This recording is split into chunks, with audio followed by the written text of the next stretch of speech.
Tuhan bersamamu. Dan bersama rohmu. Inilah Injil suci menurut Santo Yohanes. Dimuliakanlah Tuhan. Sekali peristiwa, Yesus pergi ke Bukit Zaitun, dan pagi-pagi benar ia berada lagi di Bait Allah, dan seluruh rakyat datang kepadanya. Yesus duduk dan mengajar mereka. Maka ahli-ahli Taurat dan orang-orang Farisi membawa kepada Yesus seorang perempuan yang kedapatan berbuat zina. Mereka menempatkan perempuan itu di tengah-tengah, lalu berkata kepada Yesus, "Rabi, perempuan ini tertangkap basah ketika ia sedang berbuat zina. Musa dalam hukum Taurat memerintahkan kita untuk melempari dengan batu perempuan-perempuan yang demikian. Apakah pendapatmu tentang hal ini?" Mereka mengatakan hal itu untuk mencobai Yesus supaya mereka memperoleh sesuatu untuk menyalahkannya. Tetapi Yesus membungkuk lalu menulis di tanah dengan jarinya. Dan ketika mereka terus-menerus bertanya kepadanya, ia pun bangkit berdiri lalu berkata kepada mereka, "Barang siapa di antara kamu tidak berdosa, hendaklah ia yang pertama melemparkan batu kepada perempuan itu." Lalu Yesus membungkuk pula dan menulis di tanah. Tetapi setelah mendengar perkataan itu, pergilah seorang demi seorang, mulai dari yang tertua. Akhirnya tinggallah Yesus seorang diri dengan perempuan itu yang tetap di tempatnya. Lalu Yesus bangkit berdiri dan berkata kepadanya, "Hai perempuan, di manakah mereka? Tidak adakah seorang yang menghukum engkau?" Jawabnya, "Tidak ada, Tuhan." Lalu kata Yesus, "Aku pun tidak menghukum engkau. Pergilah dan jangan berbuat dosa lagi mulai dari sekarang."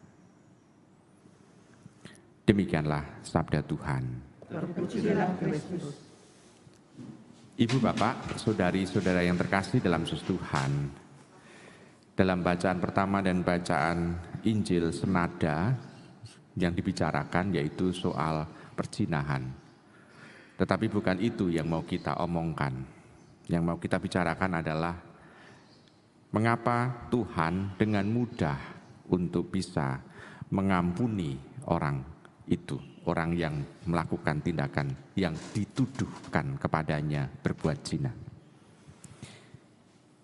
Kita bisa melihat di sana yang diarak adalah perempuan yang melakukan tindakan zina. Tuduhan banyak orang. Yang diarak hanya perempuannya. Kalau kita bisa bertanya, kalau itu tindakan perbuatan zina dilakukan oleh seorang atau dua orang. Tetapi yang diarak satu, hanya yang perempuan. Berarti apakah ini itu betul-betul bisa menjadi tanda bahwa perempuan itu melakukan zina? Ini juga kan yang dihukum harusnya dua orang katanya ya. Kalau itu berupa keadilan yang betul-betul adil. Tetapi ini hanya satu orang.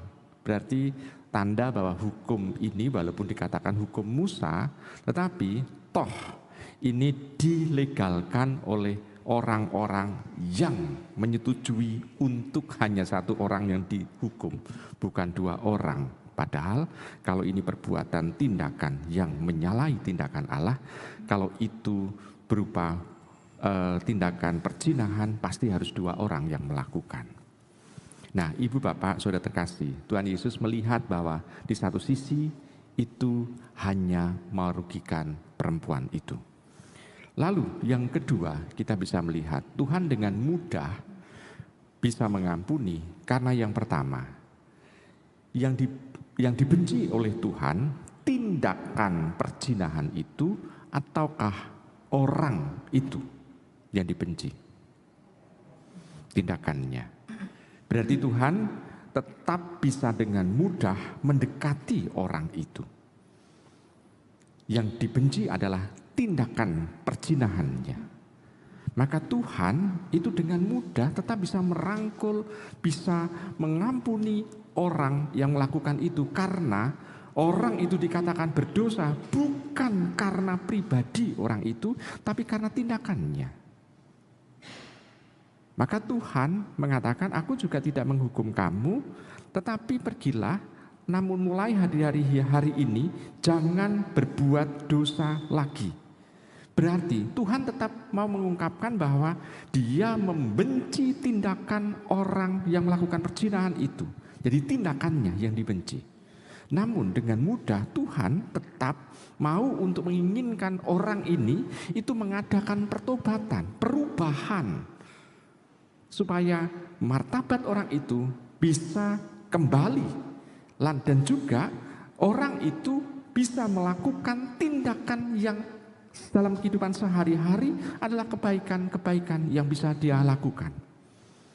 Jadi Tuhan dengan mudah bisa mengampuni orang itu karena Tuhan bukan dikatakan pendendam untuk membinasakan orangnya. Padahal yang dibenci adalah tindakan orang itu. Nah, Ibu Bapak, Saudara, saudara terkasih dalam Tuhan. Maka Tuhan itu hanya mau mengatakan bahwa silakan siapa yang tidak mempunyai dosa untuk memulai. Ibu Bapak, Saudara terkasih, di situ mau ditekankan bahwa hak untuk menghukum, hak untuk mengadili, hak untuk menjadi hakim, ini adalah hak dari Allah sendiri. Hak Allah yang mempunyai cara tersendiri untuk istilahnya menjadi dihukumkah atau orang ini diampuni. Jadi sebagai hakim adalah hak dari Allah. Maka hakim-hakim dalam dia memberikan keputusan itu harus berdasarkan dari Allah sendiri, suara Allah. Apakah ada aspek keadilan? Ada aspek kasih di sana. Nah, Ibu Bapak, Saudara, Saudari yang terkasih dalam Yesus Tuhan. Maka kita bisa melihat ada banyak sekali aspek yang bisa kita renungkan dari bacaan Injil hari ini. Tapi tujuannya adalah untuk memperlihatkan bahwa Tuhan yang kita mau rayakan kebangkitannya adalah Tuhan yang sungguh-sungguh menekankan aspek penghakimannya bukan untuk membalas dendam atau menghukum, namun karena dasar kasih. Dengan seperti itu kita bisa melihat kualitas kepribadian dari Tuhan untuk kita semua.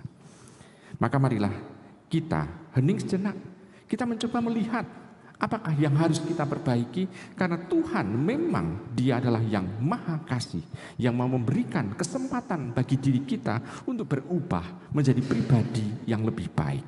Selamat merenungkan.